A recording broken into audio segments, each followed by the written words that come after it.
मैंने एक रचना लिखी जनादेश पर।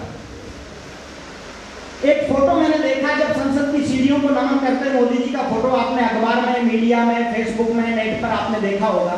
मैंने भी देखा। ये फोटो मैंने देखा, नीचे कुछ कमेंट्स पढ़े, वहां लिखा हुआ था, एक व्यक्ति ने लिखा कि बोले ये भारतीय संस्कार है, ऊपर फोटो नीचे कमेंट्स। एक ने लिखा कि ये भारतीय संस्कार है, किसी दूसरे ने लिखा कि ये मोदी जी की नौटंकी है। तब मैंने नीचे लिखा कि अगर ये भारतीय संस्कार है तो अच्छी बात है, और अगर ये मोदी जी की नौटंकी है तो और भी ज्यादा अच्छी बात है, क्योंकि जिस संसद के अंदर गुंडे, माफिया और डॉन किस्म के लोग बैठते हो, उन लोगों के मन में लोकतंत्र के मंदिर के प्रति श्रद्धा और आस्था का भाव जगाना बहुत जरूरी था। इसलिए मोदी जी ने ये नौटंकी की और ये नौटंकी पूरे देश को भा गई। तब मैंने 4 पंक्तियां लिखी, जिस भारत का नाम बढ़ाया संत सूरमा सिद्धों ने, 60 वर्ष तक लूट मचाई राजनीति के गिद्धों ने, जिसके जितना हाथ लगा वो उतना लेकर बैठा है, जिसके जितना हाथ लगा वो उतना लेकर बैठा है, चित्र छपे बापू के नोटों की सैया कर लेता है, कुर्सी के मद में नेताजी तन से कितने फूल गए, लाल बत्ती आपा करके वे धर्म कर्म सब भूल गए, लाल बत्ती आपा करके वे धर्म कर्म सब भूल गए। इनकी काली करतूतों से देश बहुत बर्बाद हुआ, इनकी काली करतूतों से देश बहुत बर्बाद हुआ, पहली बार लगा ऐसा कि देश भी आजाद हुआ,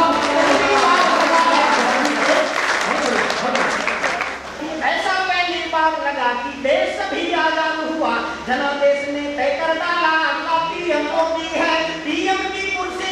नहीं भारत माँ की गोदी है, ये श्रद्धा का भाव अभी तक मोदी में ही देखा है, संसद की सीढ़ी चढ़ने से पहले मस्तक देखा है, जिस संसद की मर्यादा हर बार कलंकित होती थी, प्रजातंत्र के जिस मंदिर में स्वयं प्रजा ही रोती थी, अब संसद का मान करेगी आने वाली पीढ़ी, ये लोकतंत्र के इस मंदिर की पहली पावन सीढ़ी है, लोकतंत्र के इस मंदिर की पहली पावन सीढ़ी है। राहुल भैया जाकर बैठो अपनी माँ की गोदी में, राहुल भैया जाकर बैठो अपनी माँ की गोदी में, चक्रवर्ती सम्राटों के लक्षण दिखते हैं मोदी में, चक्रवर्ती सम्राटों के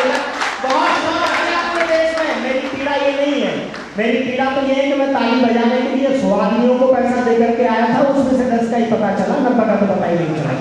ताली वाली बजाने को सुनाना नहीं समझा।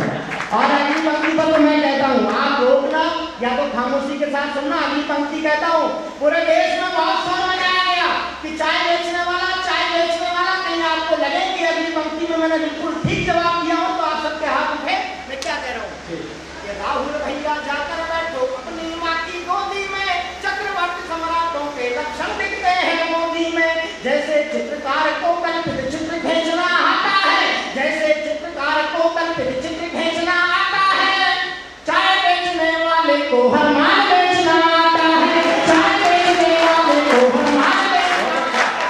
धन्यवाद मनमोहन जी, अब घर बैठो आराम करो, धन्यवाद मनमोहन जी, अब घर बैठो आराम करो, अमेरिका के बड़े हितैषी अमेरिका में काम करो, चुनकर कभी विधायक सांसद ना कोई सीएम बने, चुनकर कभी विधायक सांसद ना कोई सीएम बने, रानी की मेहरबानी से कठपुतली पीएम बने, भारत भूपति होकर तुमने क्या भारत का काज किया, तुमको ही आगे करके तो पोपा ने राज किया, तुमको ही आगे करके तो पोपा ने राज किया। पप्पू तो पप्पू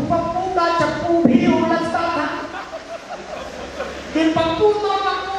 का चप्पू भी उलझता था, कैबिनेट का हर मंत्री खुद को पीएम समझता था, कोल दलाली में देखा तो हाथ सभी के काले थे, तुम आंखों पर पट्टी बांधे रुई कान में डाले थे, 10 जनपद के चमचों से तुम कभी नहीं कुछ कहते थे, रोम रोम से तुम माँ भाई 10 जनपद के रहते थे, रोम रोम से तुम माँ भाई 10 जनपद के रहते थे, स्वामी भक्ति तो पक्की थी, स्वामी भक्ति तो पक्की थी, पर राष्ट्र भक्ति में शंका है। पप्पू पूछ रहा मम्मी से कैसे लुट गई लंका है, पप्पू पूछ रहा मम्मी से कैसे लुट गई लंका है, पप्पू तू पीएम बनेगा, पप्पू तू पीएम बनेगा, मत रहना इस शंका में, मोदी जी ने आग लगा दी कांग्रेस की लंका में, मोदी जी ने आग लगा दी।